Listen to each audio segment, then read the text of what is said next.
Welcome to the Truckers Network radio show on tncradio.live, where we offer the news, information, traffic, weather, sports, and entertainment our commercial drivers need and want. I'm your host, Shelley Johnson. History is one of the topics we love to cover, and The History of American Holidays by author Jeff Bensch celebrates America's history, culture, and patriotism with thought-provoking stories of the most popular holidays Americans celebrate.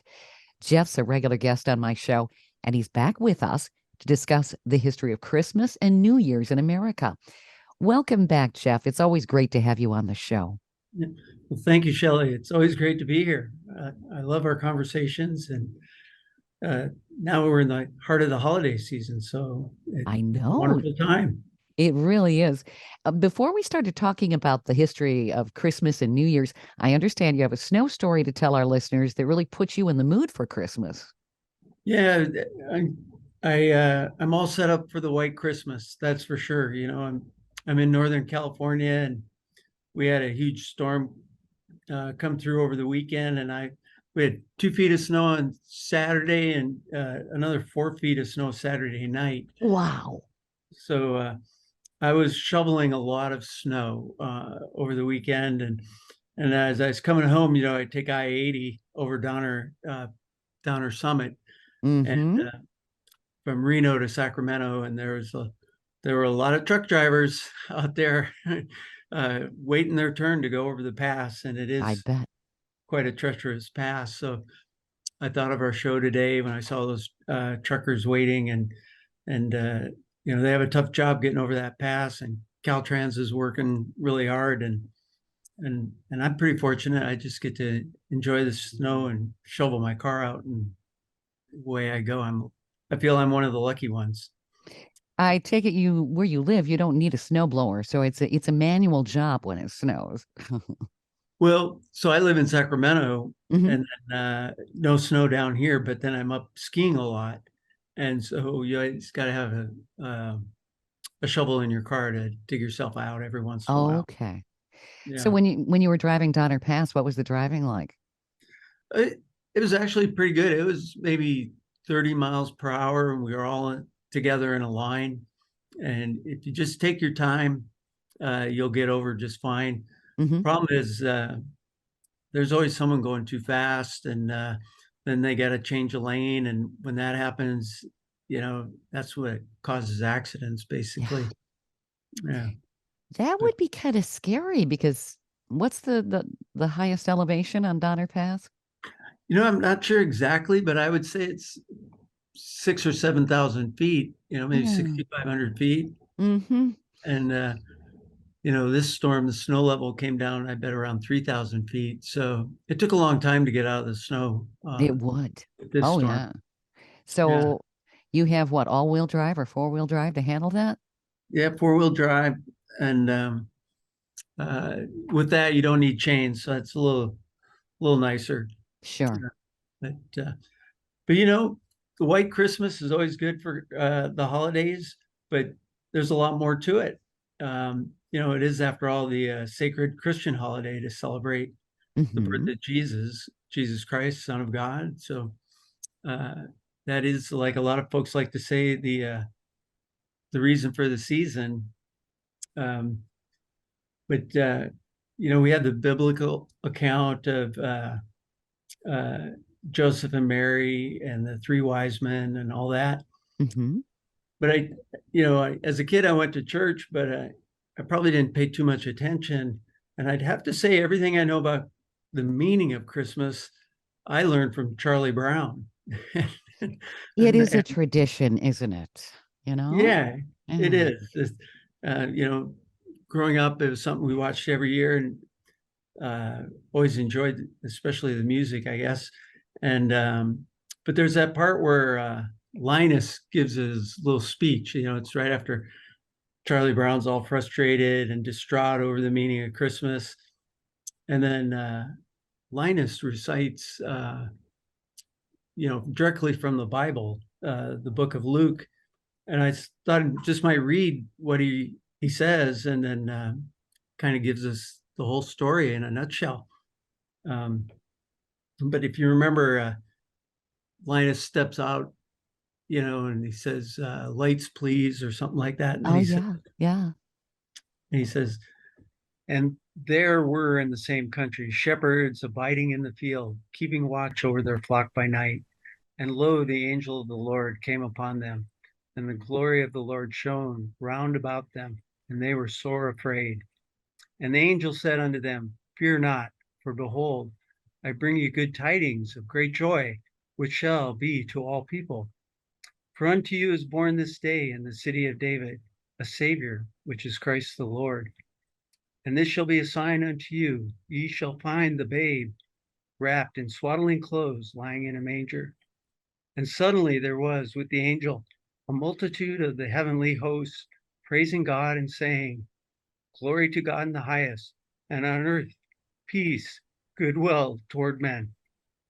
So with that, um, that truly defines and summarizes the whole meaning of Christmas in the, for Christians. Right. It did. Yes. But in addition to the Christian faith, Christmas also has its roots in as an ancient holiday, dating back well before the birth of Christ. Early pagan celebrations recognized the winter solstice as the return of the sun. I was thinking about that before this interview, that it was a pagan holiday. And didn't the Romans kind of have something to do with all of that, and how Christianity evolved? They kind of brought together the pagan traditions with all of this. Yeah, you're exactly right. In Rome, Saturn was the god of agriculture, and Saturnalia was the Roman midwinter holiday. So Saturnalia would begin in mid-December and continue through the winter solstice. And pine boughs and fir trees were used as decorations to spark remembrance of the spring that would come and return from the darkness of winter. And during Saturnalia, the Romans would stop working and they'd celebrate with music, food, social activities, gift giving. Candles were a common gift signifying light during the solstice in the wintertime.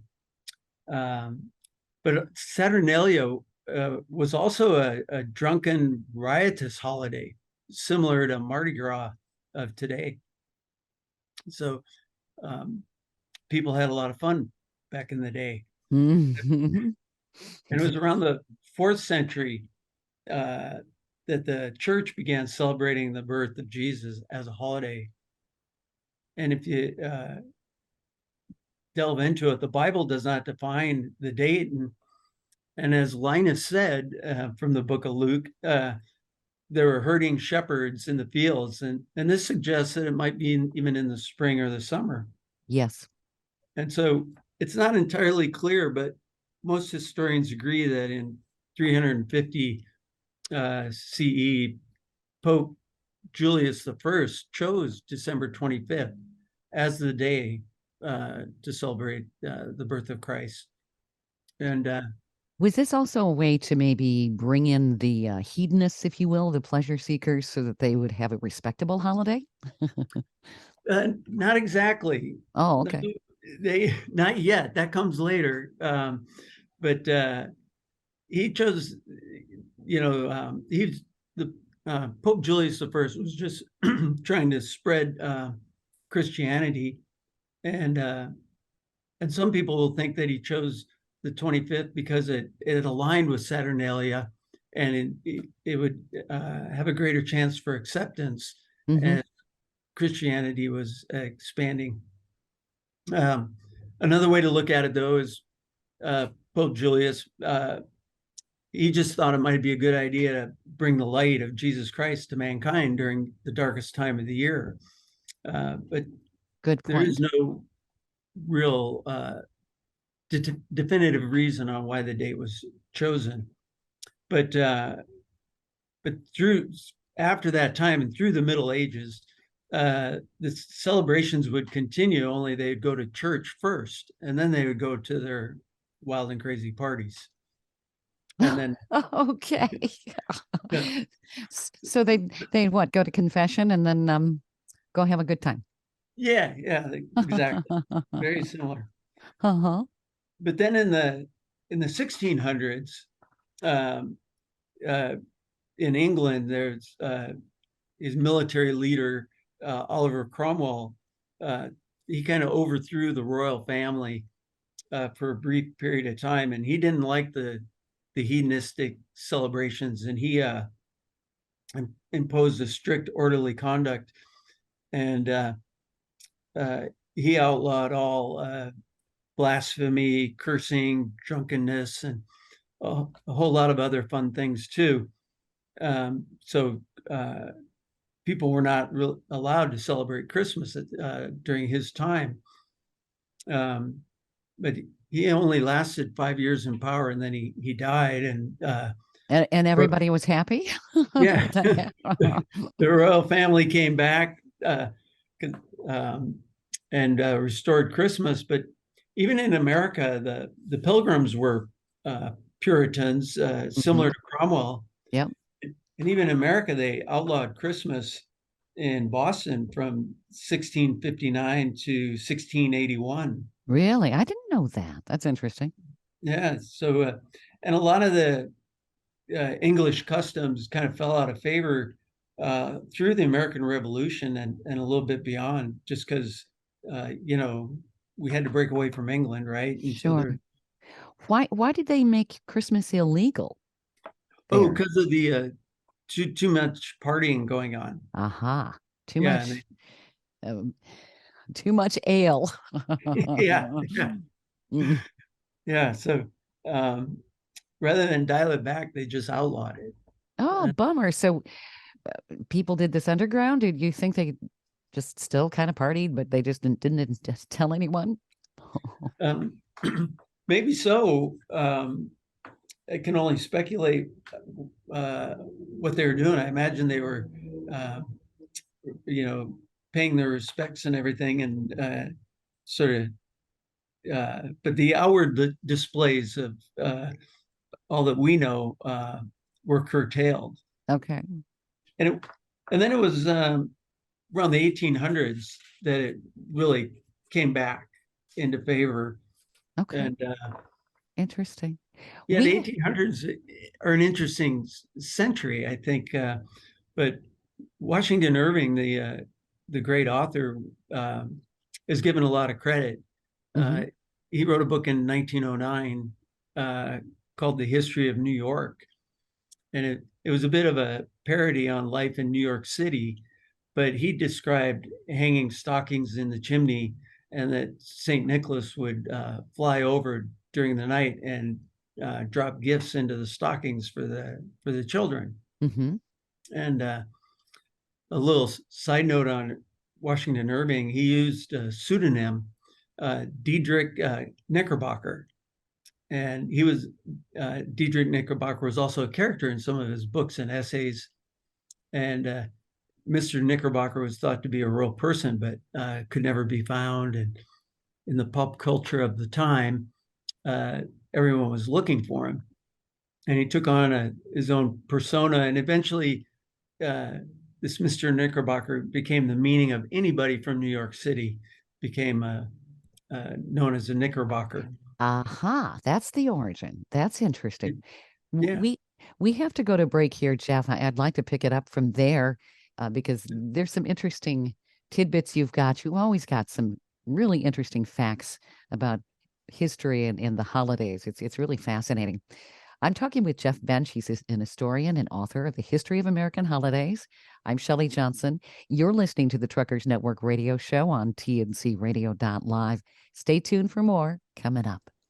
The trucking industry keeps America running thanks to the 3.36 million professional truck drivers who deliver everyday goods to 80% of American communities who rely on trucking for that last mile. The industry represents a diverse group with nearly half of drivers at 42% as minorities. Trucking Moves America Forward, or TMAF, educates the public on the essentiality of trucking by telling the story of trucking and its positive impact on our economy, communities, and lives. Learn how you can join the industry movement by visiting truckingmovesamerica.com.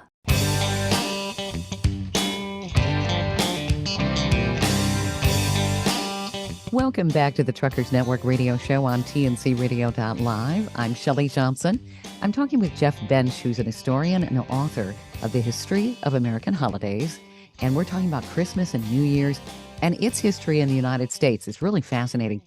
We left off in our last segment with the story of Knickerbocker and the book that was written around 1809 about stockings and chimneys and the reference to New Yorkers being Knickerbockers. I never knew that history, but you said, Jeff, there's actually more to this story.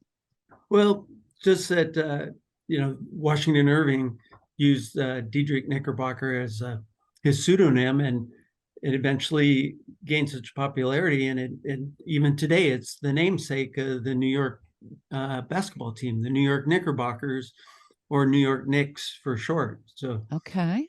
Didn't know that either. Yeah. If you're an NBA fan, now you know why they're called the New York Knicks. Yeah, because they never refer to them as the Knickerbockers, do they? No, only some of the old school announcers will say it every once in a while. But okay. I don't think I've ever heard it. Yeah. Interesting. But, and Washington Irving has a lot to do with Christmas in that he helped establish the customs and traditions that we enjoy today.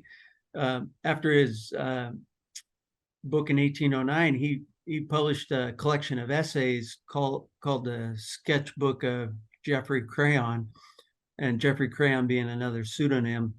But within this collection of essays, he had 4 or 5 depicting Christmas, and all centered around family gatherings with friends and often the less fortunate, all celebrating together in a peaceful, heartwarming holiday.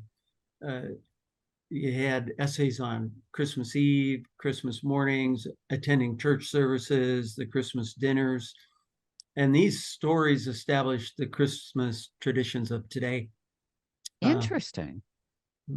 Now, what were these stories? What did they detail? Oh, just a lot of, well, first of all, let me say, reading them, it's just really eloquent and poetic writing. He had a wonderful style, and he would just describe how families would gather, and adult children would return home, and the meal, and bringing friends from the outside in. Maybe the less fortunate could join with the wealthier class in a meal. He described, what Christmas morning would be like, and then going to church, and just sort of things of that nature. It was, it's equivalent to today of, sort of pop culture taking over, and defining how we behave almost. Whereas back then, you'd just be able to publish books and everyone would read the same book. Sure.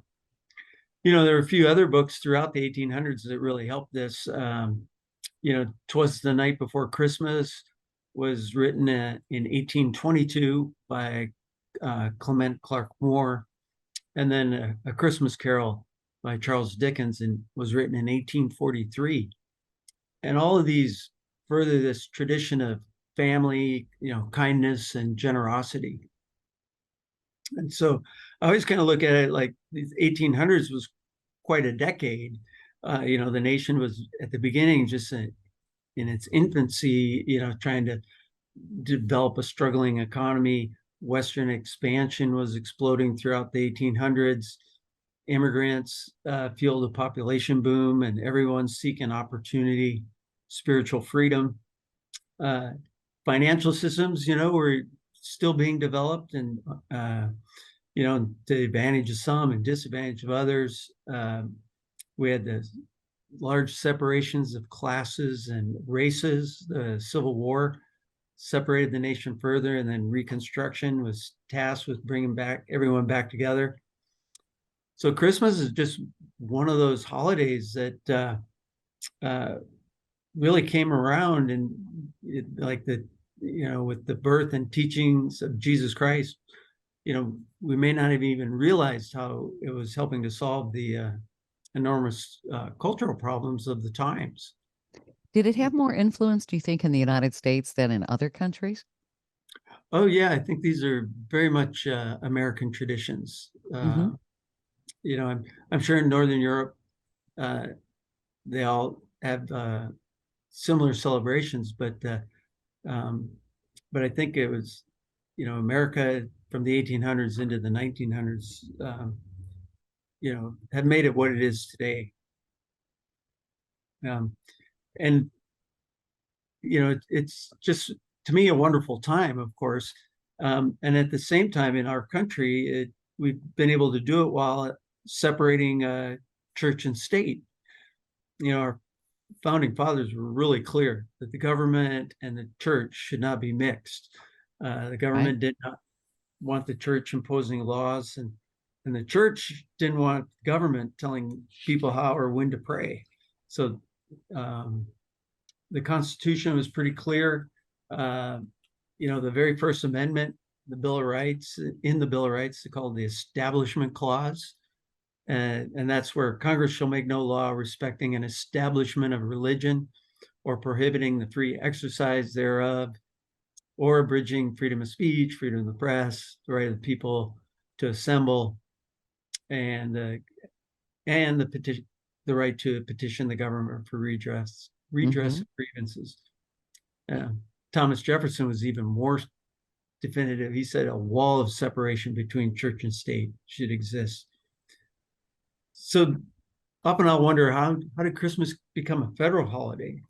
And so that occurred in 1870 when many states around Washington, D.C. had holidays and people would get off work, but all the federal workers in Washington, D.C. had to keep working. So Congress passed the Federal Holiday Act in 1870, and they designated 4 days as federal holidays in that initial act. There's New Year's Day, Independence Day, Thanksgiving, and then December 25th. So the day is the holiday, but it has no uh, religious requirements. It's just a day off, and you can do whatever you want. Um, you can go to church if you want, but if you don't want to go to church, you don't have to. So that's how they got around it. And then Did they actually refer to it as Christmas or just December 25th as a federal holiday? in that law, it was just December 25th. Interesting. I didn't know that. Okay. Yeah. And this kind of got tested by the Supreme Court in 1971. The Supreme Court, in a case of Lemon versus Kurtzman, uh, this was a case largely about federal tax dollars supporting religious schools.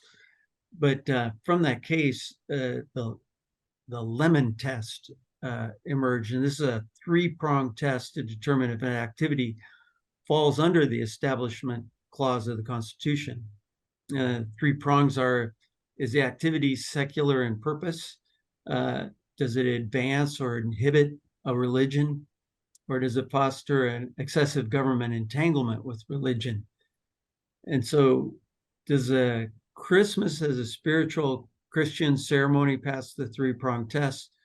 Probably not. And but does the holiday pass the test? And it probably does, because the holiday is merely a day off work for anyone of any faith. It does not compel anyone to go to church, does not require anyone to carry out a specific ritual of any faith, and there's no entanglement such as federal funding. So with any religious activity. So for legal and scholarly purposes, the holiday passes the three-pronged test. And I kind of go like, yeah, there it is. That makes sense. That's how Hmm. America works. Yep. Yep. If you want to celebrate the sacred Christian observances, that's fine. If you want to play Santa Claus, you can do that too, Hmm. or you can do whatever you want. It's a day off, and I think across the country, various holidays are celebrated during this time of year. Including Hanukkah, Yep. Kwanzaa, Diwali, and a lot of people just celebrate the winter solstice. Hmm. But it's all about family, community, kindness and generosity. Yes, the And giving part is really heavily emphasized. Of course, a lot of that retailers really get up and start screaming it right after right before Halloween today. But the generosity part, that's good because maybe some people who are not prone to be generous are at least once a yeah, year. Hmm. yeah, I'm all for it. I don't mind people talk about the commercialization. I'm all for the generosity and Santa Claus. Santa Claus dates way back to the third century, where Saint Nicholas was known for his kindness and charity, Yep. uh, and protection of children. And this was brought to our modern celebrations by Washington Irving, uh, in his uh, in his stories. Uh, but as children grow older today, they wonder if Santa Claus is real. And you know, uh, I've always told my kids, yeah, he's absolutely is. And as they get to be teenagers, they wonder if it's a gimmick, or a sham just to commercialize the holiday. I I, I tell them, no, it's not. No, it's that feeling you get when you find something for someone you like, some that special gift, and then you get that anticipation of giving it to them and the joy of watching him receive it. Um, all of that feeling is Santa Claus in my world. So it's all about being joyous, no matter what the gift is. You know. It is kind of interesting how Christmas evolves. When you're a child, you're super excited because you want to know what kind of tree, what's under the tree, what's in those packages. It's just all kinds of excitement. And then as you get older, it's giving to others and that kind of thrill, like you were describing. That is so true. And I think the reason it's special to me is probably took me a lot longer to make that transition. And then when I realized how much fun it is to be giving the gift rather Hmm. than receiving, it Yeah. is better, you know. So I remember as a teenager really getting into doing all the decorating. I remember doing the front door as a Christmas present, which oh in Michigan, it was a metal door, so that was kind of a challenge keeping things stuck on the door because it was cold. But yeah, um, and a package with ribbons and all of that, that it looked really good for a while. But I remember just going to town, having fun doing that, and of course, still being excited to see what I'd have under the tree for me too. You know. yeah, yeah, yeah. Definitely goes both ways, and uh, but it is also very good. I was telling someone the other day, you're a dad when you're happy to get a gift, even if it is just last year's calendar, because someone thinks you'll like the pictures. It's still Yeah, good. sure.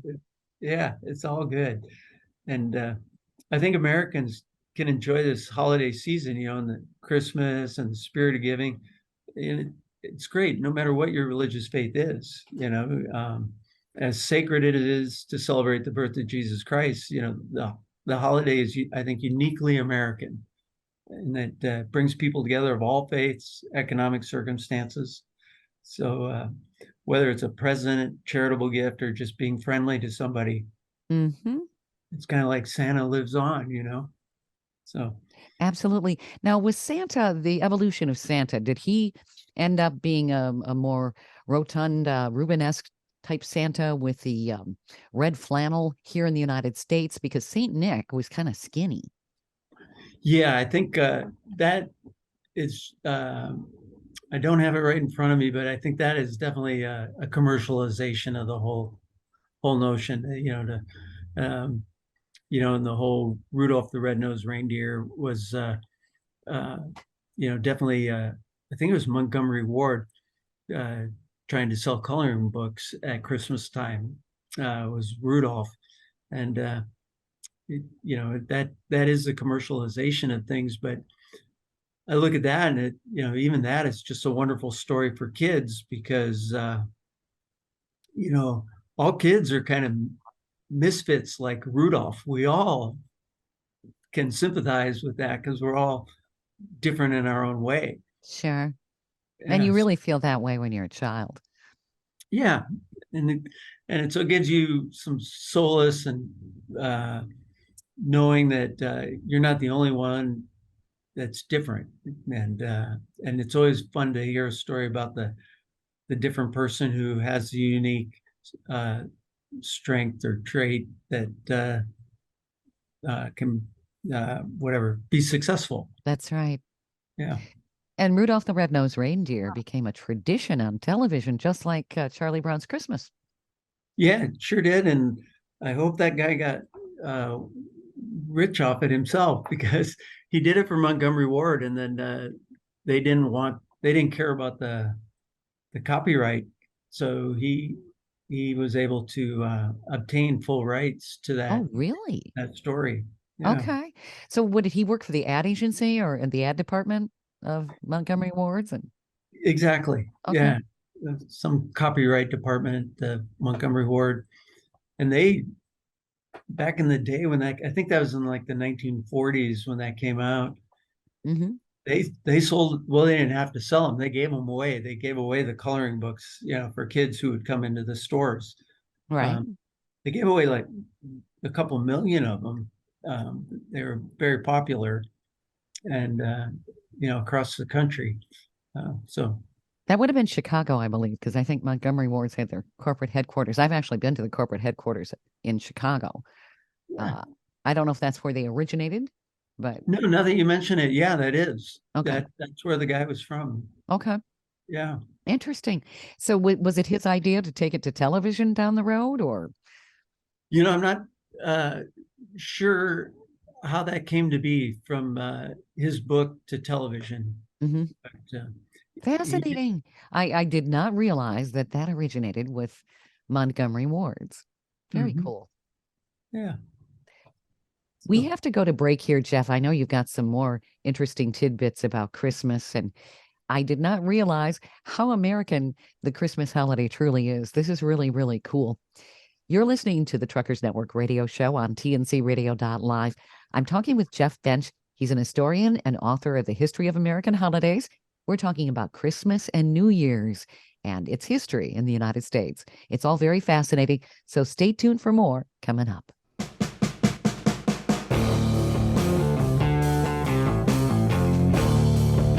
TNCRadio.live is proud to carry the Steve Summers Overnight Drive Show. TNCRadio.live is dedicated to commercial drivers. We offer the news, traffic, and weather you need, and the entertainment, sports, talk, music, and celebrity interviews you want to hear 24/7. We have original shows and trucker podcasts that feature some of your favorites, like Ice Road Alex Debogorski and America's Truckin' Sweetheart Marcia Campbell. TNCRadio.live is convenient and designed for professional drivers. The best part is we're free, and you can listen anywhere you are on the road. With just one tap, you can tune into Steve Summers and us right on your phone. Simply download our app by going to app.tncradio.live. That's app.tncradio.live.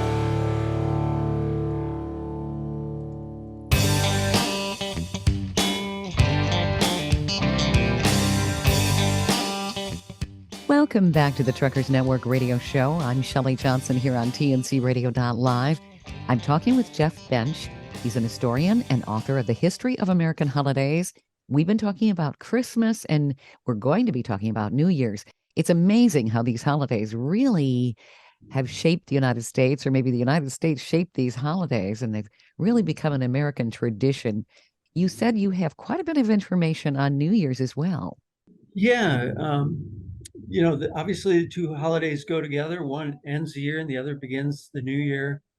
And the New Year's celebration date way back to like as early as records allow. 4,000 years to ancient Babylon. Uh, they found records that New Year was celebrated, during the first new moon of the vernal equinox, the first day of spring. And similarly tied to the lunar calendar, the Chinese New Year is celebrated the second new moon following the winter solstice.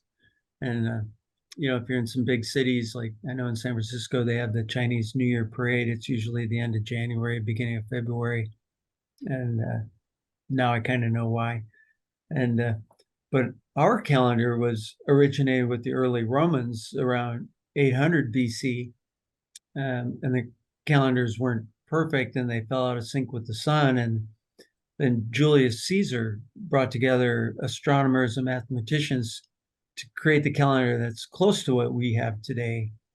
And then Pope Gregory the 13th in 1582 uh, corrected a slight error in the Julian calendar, and by eliminating leap years in years divisible by 100, except in years divisible by 400. And the Gregorian calendar always kind of amazes me. It's like, how did they figure that out? But Yeah. they Now, did. divisible by 100, divisible by 800. How exactly did that work? Well, like, so every fourth year, we have a leap year where we have February 29th, Yep. Yep. except in years divisible by 100, like in the year 1900, but in the year Aha. but in the year 2000, we did have our leap year because that year was divisible by 400. Okay. Okay. So, but it just kind of came and went without the average person, even, unless you study calendars, uh, even knowing it, because it's so routine. But in the year 2100, uh, February will have 28 days instead of 29. Yeah. Okay. But it is pretty much Julius Caesar's calendar, and he started the year on January 1st, and he wanted to honor the month's namesake is Janus, the Roman god of beginnings. And Janus has two faces, one looking forward and one looking back. And that's kind of exactly what we do still today. Every year on New Year's, we kind of look back, and it's so much fun, and to and maybe even educational, kind of to look at the year in review. Like 2020, we had a lot of things going on. I was trying to think what were the big stories of 2020, and I kind of think the pandemic was resolved. Most of us got vaccinated, and the separation, we're kind of used to staying far enough apart. So you don't hear as much about uh, people getting sick and dying anymore from the COVID. So I thought that was big for 2022. I think Mm-hmm. the Russian invasion of Ukraine, we still have a lot to do there. That was big news, obviously. Uh, The Artemis launch going to the moon again. ah, Mm-hmm. That happened this yeah, year. Yeah. yeah. Um, yeah, there's so many things like work from home kind of it's evolved into I think it's going to stick around. 2022 is kind of the year for that. 2022, we had supply chain disruptions and high inflation. Um, Yep. uh, and hopefully those are coming under control. We'll That'd continue. be nice. Oh, our listeners definitely would appreciate that for sure. Yeah, they know Yeah. all about supply chain stuff. Oh my Yeah. God. Yep. And And the then, price, the enormous price of diesel that's been all over the place. yeah, it's been like on a roller coaster, right? Mm-hmm. I mean, with the Russian invasion and then Saudi Arabia kind of goofing around, and then we have our own inflation. Yeah, our truckers are in the middle of all that. They really are. Yeah, I mean, it's probably hard to get a tire some days, Hope you don't There have. are big rigs that have been laid up when they have mechanical problems if they have to wait for parts. Yep. Yeah, yeah. Mm-hmm. I will say, in the businesses I'm in, everyone's getting used to it. It used to be if you're a little bit late, people would get so upset, and now they're just kind of like, okay, I get it, I'll wait. So It's true all over the place. You go into a restaurant, you're going to wait longer. They don't have as many people working. yeah, That's yeah, so very true. Yeah. Yeah, and sometimes restaurants are closing early, Yeah. and you go out to eat, and it's after 8 or something. No, why are they closed? What's up? Yeah, they're Yeah, rolling up the sidewalks. Yep. yeah. The other thing that's kind of fun to look at is pop culture. I was trying to think of some of the big events this year, and the first one came to my mind was Will Smith at the Academy Awards when he slapped Chris Rock. That was, I think, a big event for a lot of different reasons. Yes, it was. Uh, and then uh, I guess Harry Styles has become achieved superstardom with his talents in movies and albums and tours, and that's kind of showing my age a little bit because I know who he is, but I didn't know he was a superstar. And then uh, Kanye West, I knew was a superstar, but I didn't know how crazy he was. So that's kind of a pop culture thing. Um, Elon Musk, and he bought Twitter. That was just big in itself that Mm-hmm. he could pull that off. But now he's his own version of crazy. Um, and I think he's interesting because he wants to have full open dialogue on Twitter, no censorship, but he turned around and suspended the account of some comedian who started to make fun of him. So it's kind of like it's like welcome to the world, Elon. You get Yeah, two famous people are gonna make fun of you. very true. You're kind of out there. If you're out in front, people are going to have something to say about you. Yeah. Yeah, that's for sure. Um, and then another thing you'll see as the New Year's Day approaches is people reminisce on the celebrities that have kind of passed away during the past year. And a couple of years ago, there was just a string of them. I had a list of about 20 of them. This year, um, there's a lot, of course, and I kind of feel like as media grows and there's more celebrities, and as more celebrities get older, back from the 50s, 60s, 70s, uh, this list gets longer every year. But um, you know, a couple of years ago, they were all A-listers. It seemed like that had passed away. This year there are a few, but maybe not as many. But we talked about Charlie Brown, this fellow Peter Robbins, who was the voice of Charlie Brown when he Hmm. was 7 or 8 years old. He passed away this year. Um, if you remember the show MASH, Yeah. Margaret Houlihan, she was Sally Kellerman. She was an accomplished actress Yeah. and writer as well. Uh, William Hurt's a great actor. Sidney Poitier is a great actor. Passed away. Uh, Naomi Judd, Yeah. Yeah. Chrissy Alley. Oh, Christine McVie from the famed Fleetwood Mac group Yeah. of Mayer. She passed away recently. That Uh, there were a lot of people talking about that. Yeah, she had quite the distinguished career. And I mean, she really was, along with Stevie Nicks, the voice of Fleetwood Mac. yeah, yeah, they had tumultuous uh, as a relationship, I guess, as a group. There's so much going on, and it came out in their songs so often that They were kind of polyamorous, weren't they, or something? yeah, a little bit, yeah. There's a lot going on there. Yeah, yeah, exactly. A lot going on.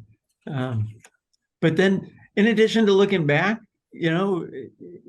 as the Roman god Janus, it also like to look forward into the upcoming year. Um, and I always like to do my New Year's resolutions. I kind of think they're fun, even though they get forgotten or you'd never follow through. It's I think it's always good to every once in a while uh, take stock and even on your own personal level of how last year was and what are you going to do this next year. What were your accomplishments and proud moments and what were your regrets, and then move forward. And I always think a couple of interesting ways to do New Year's resolutions, and One is the one word resolution, and the other is the make a plan resolution. So if you do the one word, it's just easy to remember. So if it's exercise, okay, I'm going to exercise this year, and you just build on that. And throughout the year, if you go, what was my resolution? Oh, it was just one word. It was exercise, and it could be anything, sleep, diet, finance, whatever you want to improve on. Keeping it simple. That makes sense. Yeah, keep it simple. Mm-hmm. Mm-hmm. And that has worked for me a couple times, and where I really carried it through all year. A couple times it hasn't. Then if success is your goal, the make a plan resolution is sort of guaranteed success, because the idea is if you have something you want to do, like during the year, like an event, is on January 1st, make your plan, and on January 2nd, buy the ticket.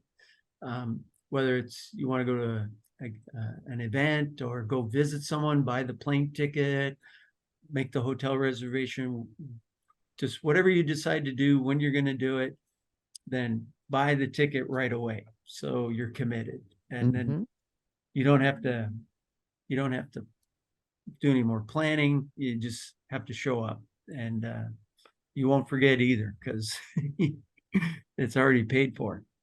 So I was thinking, when I look ahead, the future is always bright. I think the economic outlook is good. Aside from Russia invading Ukraine, we can all work towards world peace. It's on the horizon. And then there's always time for self-improvement.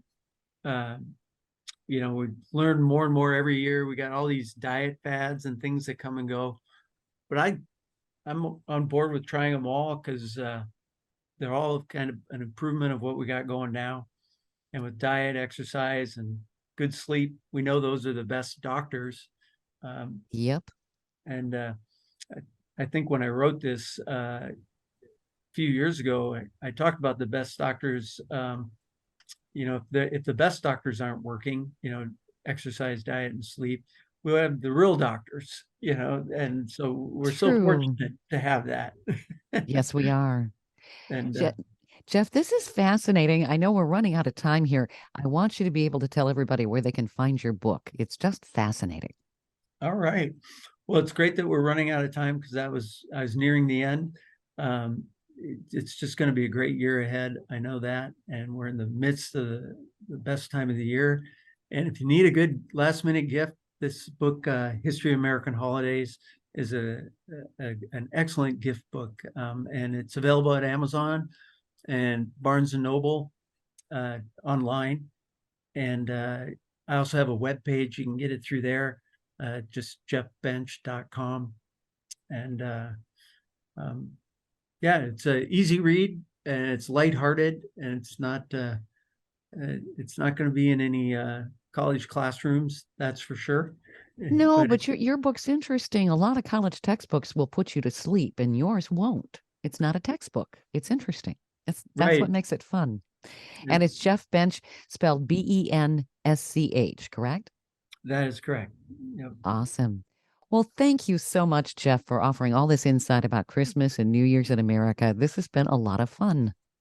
All right. Well, thank you, Shelley. It has been a lot of fun for me too. And like I said, it's the best time of the year. It really is. You've been listening to the Truckers Network radio show here on TNCRadio.live. I'm Shelley Johnson. I've been talking with Jeff Bensch.